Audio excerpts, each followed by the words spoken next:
മതപണ്ഡിതന്മാരാണ്. മതപണ്ഡിതന്മാരായ ഞങ്ങൾക്ക്, ഞങ്ങളുടെ കൂട്ടത്തിൽപ്പെട്ട ആളുകൾക്ക് വല്ല അപകടവും വരുമ്പോൾ അവർക്ക് സപ്പോർട്ടായി സംസാരിക്കേണ്ടി വരും. അതുകൊണ്ട് നിങ്ങൾ അദ്ദേഹത്തെ രക്ഷപ്പെടുത്തണം എന്നല്ല കാന്തപുരം അവരോട് പറഞ്ഞത്. ഞാൻ പറയുന്നത് നന്നായി ശ്രദ്ധിക്കണം. കാന്തപുരം പറഞ്ഞത് മാദനി മുസ്ലിമായത് കൊണ്ടോ, മാദനി ഒരു മൗലാനയായതുകൊണ്ടോ, ഒരു പുരോഹിതനായതുകൊണ്ടോ അദ്ദേഹത്തെ രക്ഷപ്പെടുത്തണം എന്നല്ല.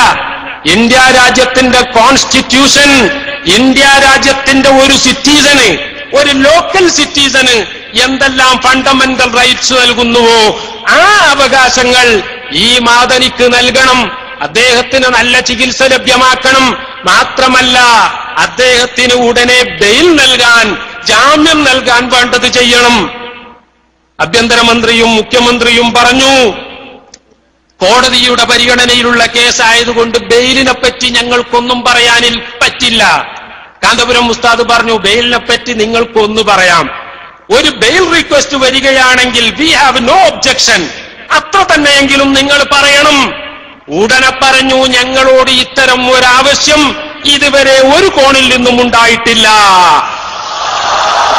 മുല്ലപ്പള്ളി സാർ ഇവിടെ പറയുകയുണ്ടായി, മാദനിയുടെ കാര്യം പലരും പറഞ്ഞെങ്കിലും കാന്തപുരം വന്നപ്പോൾ ആ പറച്ചിലിന് ഒരു പ്രത്യേക ഇൻഫ്ലുവൻസ് എന്റെ ഹൃദയത്തിലുണ്ടായി എന്ന് പറഞ്ഞല്ലോ. മുഖ്യമന്ത്രിയും ആഭ്യന്തരമന്ത്രിയും അത് തന്നെയാ പറഞ്ഞത്. ഇത്തരം ഒരു റിക്വസ്റ്റ് ഇതുവരെ ഞങ്ങളുടെ പരിഗണനയിൽ വന്നിട്ടില്ല. അതുകൊണ്ട് definitely we will do what ever possible, എന്തൊക്കെ സാധിക്കുമോ ഈ വിഷയത്തിൽ. അടുത്ത ഈ കേസ് പരിഗണനയ്ക്ക് വരുമ്പോൾ ഞങ്ങൾ ആ ബെയിൽ ആപ്ലിക്കേഷൻ ഒരിക്കലും ഒബ്ജക്ട് ചെയ്യുകയില്ല എന്ന് മുഖ്യമന്ത്രിയും ആഭ്യന്തരമന്ത്രിയും പറഞ്ഞു. അത് കഴിഞ്ഞു. പരപ്പന അഗ്രഹാര ജയിലിൽ കാന്തപുരം ചെല്ലുകയാണ്. കാന്തപുരം ഉസ്താദിന് ആ ജയിലിൽ എന്തു പരിഗണനയാണ് ലഭിച്ചത്, അതിന്റെ കാരണം എന്താണെന്ന് എനിക്കറിയില്ല. ഞങ്ങളെല്ലാവരും ഒരുപാട് നേരം കാത്തുനിന്ന് കയറിയപ്പോൾ ഞങ്ങളുടെയൊക്കെ കൈത്തണ്ടയിൽ ബാംഗ്ലൂർ സെൻട്രൽ ജയിൽ എന്ന് സൂചിപ്പിക്കുന്ന BCJ എന്ന സീലടിച്ചു. കാന്തപുരം ഉസ്താദ് സാധാരണ നിയമം പാലിക്കണം എന്ന് പറയുന്ന ആളാണ്. ഡ്രൈവറോട് പലപ്പോഴും പറയുന്നത് ഞാൻ കേട്ടിട്ടുണ്ട്, വാഹനം ഓടിക്കുമ്പോൾ ഒരിക്കലും ഓവർടേക്ക് ചെയ്യാൻ പാടില്ലാത്ത സ്ഥലങ്ങളിൽ ഓവർടേക്ക് ചെയ്യാൻ പാടില്ല. ഞാൻ ആലോചിക്കാറുണ്ട്, പഠിച്ചവനെ ഇത്രയും തിരക്കുള്ള ഒരു മനുഷ്യൻ ആ വണ്ടിയുടെ ഹെഡ്ലൈറ്റ് ഇട്ടുകൊണ്ട് അങ്ങോട്ട് പോകുക എന്നല്ലേ പറയേണ്ടത്. പക്ഷെ അങ്ങനെയല്ല പറയുന്നത്.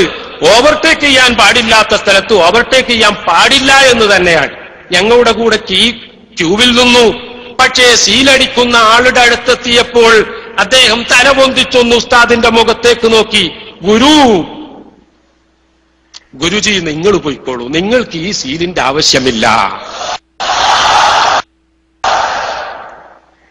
പ്രിയപ്പെട്ട സഹോദരന്മാരെ, അങ്ങനെ ഞങ്ങൾ അവിടെ ചെന്ന് കണ്ടു.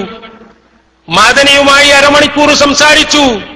മാദനിയുടെ കണ്ണിൽ നിന്നൊരു തുള്ളി കണ്ണുനീർ താഴോട്ട് വീഴുകയാണ്. അദ്ദേഹം ഉസ്താദിനോട് പറഞ്ഞു, എല്ലാ പ്രതീക്ഷയും മറ്റിരിക്കുകയാണ്, ടോട്ടലി ഡിസപ്പോയിന്റഡ് ആണ്. പക്ഷേ പ്രാർത്ഥനയിൽ പണ്ടേ വിശ്വാസമുള്ള ആളാണ്. നിങ്ങൾ പ്രാർത്ഥിക്കണം. ഞാൻ ഇനി രക്ഷപ്പെടുമെന്നുള്ള യാതൊരു പ്രതീക്ഷയുമില്ല. കണ്ണിന്റെ കാഴ്ച നഷ്ടപ്പെട്ടു, കിഡ്നി പോയി, കാലനക്കാൻ പറ്റുന്നില്ല. വീൽ ചെയറിലേക്ക് ആരെങ്കിലും എടുത്തു വെക്കും, കൊണ്ടുപോയി വെക്കും. കാന്തപുരം സാറ് അപ്പോൾ ജഗദീഷ് ഷട്ടറിനോടും ആർ അശോകിനോടും പറഞ്ഞ വാക്കുകൾ എന്റെ കണ്ണുകളെ ആ സമയത്ത് ഈറനണിയിച്ചു.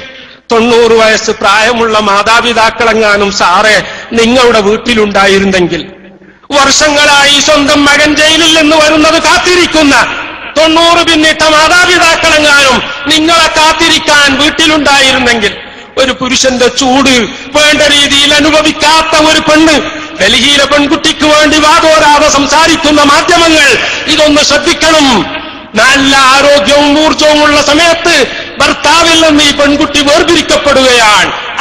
അവരെ കൊണ്ടുപോകുന്നത് ജയിലിലേക്കാണ്. തിരിച്ചു വന്നപ്പോൾ ഒരുപാട് കാലമായി കുന്നുകൂട്ടിയിരുന്ന സ്വപ്നങ്ങൾ അത് പൂവണിയാനുള്ള മുഹൂർത്തത്തിന് വേണ്ടി കാത്തിരിക്കുമ്പോഴാണ് ഈ ജയിലിൽ നിന്ന് മറ്റൊരു സംസ്ഥാനത്തിലെ മറ്റൊരു ജയിലിലേക്ക്. ഞാൻ ചോദിക്കട്ടെ, മാദനി വളർന്നത് എവിടെയാണ്? മാദനി ജീവിച്ചത് എവിടെയാണ്? മാദനി പഠിച്ചത് എവിടെയാണ്?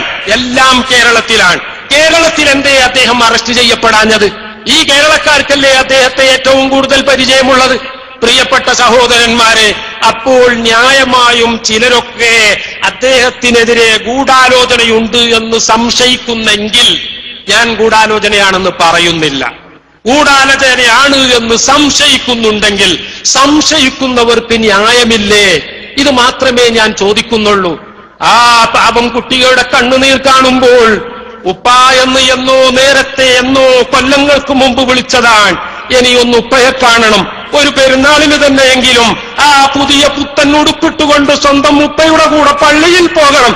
ഇറ്റാലിയൻ നാവികന്മാർക്ക് ക്രിസ്മസ് ആഘോഷിക്കാൻ വേണ്ടി ഇറ്റലിയിലേക്ക് പോകാനുള്ള സമ്മതം ഈ ഇന്ത്യ രാജ്യത്ത് ലഭിച്ചു എങ്കിൽ അവർ തിരിച്ചു വന്നു. അൽഹംദുലില്ലാഹ്. ഞാൻ കരുതിയിരുന്നത് അവർ പോയാൽ തിരിച്ചു വരൂല എന്നായിരുന്നു. അതേതായാലും നമ്മുടെ ഗവൺമെന്റിനെ സംബന്ധിച്ചിടത്തോളം വലിയൊരു രക്ഷയാണ്. അവരെങ്ങാനും വന്നില്ലെങ്കിൽ മന്ത്രി അടക്കമുള്ളവർ എന്ത് മറുപടി പറയുമായിരുന്നു എന്ന ആലോചനയിലാണ് ഞാൻ. അവർ വന്നു, അത് ഗവൺമെന്റിന്റെ ശക്തമായ ഇടപെടൽ കൊണ്ട് തന്നെയാണെന്നാണ് നമ്മൾ മനസ്സിലാക്കുന്നത്. എന്നാൽ ആ നാവികന്മാർക്ക് ക്രിസ്മസ് ആഘോഷിക്കാൻ നാട്ടിൽ പോകാൻ അവസരം ലഭിച്ചപ്പോൾ പാവം മാദനിയെപ്പോലെ ആയിരങ്ങൾ നിരപരാധികൾ പലതരം ജയിലുകൾക്കുള്ളിലാണ്. ഇവർക്കൊന്നും മനുഷ്യ രക്തത്തിൽ ഓടുന്ന ചോരയല്ലേ ഉള്ളത്? ഇവരുടെയൊന്നും മാംസത്തിന് നമ്മുടെ മാംസങ്ങളുടെ വിലയില്ലേ? ഇവരുടെയൊന്നും ഹാർട്ട് നമ്മുടെ ഹാർട്ട് പോലെയല്ലേ? അതോ അവരുടെയൊക്കെ ഹൃദയങ്ങൾ ശിലാഹൃദയമാണോ? അവരുടെ സിരകളിലോടുന്നത് മറ്റു വല്ല ഔഷധങ്ങളോ അല്ലെങ്കിൽ കെമിക്കൽസോ ആണോ? ഇതൊക്കെ നമ്മളൊന്ന് ആലോചിക്കണം. ഉത്തരവാദപ്പെട്ടവർ ആലോചിക്കണം. ഇത് മാത്രമേ എനിക്ക് പറയാനുള്ളൂ. ആ മാദനിയെ കണ്ടപ്പോൾ കാന്തപുരം ന്യായമായും അനുസ്മരിച്ചു. പടച്ചവനെ, നല്ല ഊർജ്ജസ്വലതയുള്ള കാലഘട്ടത്തിൽ, മണിക്കൂറുകൾ ഒരു ശ്വാസം വിടാതെ പ്രസംഗിക്കാൻ കഴിവുള്ള കാലഘട്ടത്തിൽ മറ്റാരുടെയോ തെറ്റിദ്ധരിപ്പിക്കലിന് വിധേയമായി എനിക്കെതിരെ പ്രസംഗിച്ച മനുഷ്യനാണിത്. അദ്ദേഹത്തിന്റെ കണ്ണിൽ നിന്ന് വരുന്ന ആ കണ്ണുനീർ അന്നത്തെ തെറ്റിദ്ധാരണ കഴുകിക്കളയാൻ വേണ്ടിയായിരിക്കും എന്ന് മനസ്സിലാക്കി മുഴുവൻ അനുഗ്രഹാശിസുകളും നൽകി പോരുകയാണ്. പ്രിയപ്പെട്ട സഹോദരന്മാരെ, our honourable home minister mister Thiruvanchoor Radhakrishnan is coming to our dais. We welcome honourable home minister.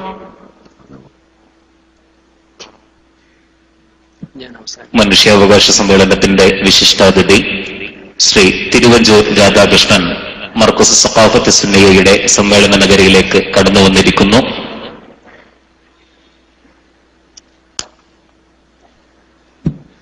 ബഹുമാനപ്പെട്ട നമ്മുടെ ആഭ്യന്തരമന്ത്രി ഇവിടെ എത്തിക്കഴിഞ്ഞു. അതുകൊണ്ട് ഞാൻ എന്റെ വിഷയാവതരണം അവസാനിപ്പിക്കുകയാണ്. മനുഷ്യാവകാശത്തെ സംബന്ധിച്ച് പറയുമ്പോൾ ഒരുപാട് പറയാനുണ്ട്. അത് ഇൻഷാ അല്ലാഹ് നമുക്ക് പിന്നീട് സമയമുണ്ടെങ്കിൽ വീണ്ടും പറയാമെന്ന് മാത്രം ഉണർത്തിക്കൊണ്ട്, നമ്മുടെ സ്റ്റേജിൽ കേന്ദ്ര ആഭ്യന്തര മന്ത്രാലയത്തിന്റെയും നമ്മുടെ സംസ്ഥാന ആഭ്യന്തര മന്ത്രാലയത്തിന്റെയും മന്ത്രിമാരുള്ളതുകൊണ്ട് നമുക്ക് അവരോടൊക്കെ അപേക്ഷിക്കാനുള്ളത് മദനി എന്ന ഒരു വ്യക്തിയുടെ മാത്രമല്ല, അങ്ങനെ ആരൊക്കെ ട്രയൽ പോലും നടക്കാതെ ബെയിൽ പോലും കിട്ടാതെ ഉണ്ടോ, ജയിലുകളിൽ അടക്കപ്പെട്ടിട്ടുണ്ടോ, അവരുടെ റിലീസിന് വേണ്ടി ആ അസാധ്യമായ എല്ലാ കാര്യങ്ങളും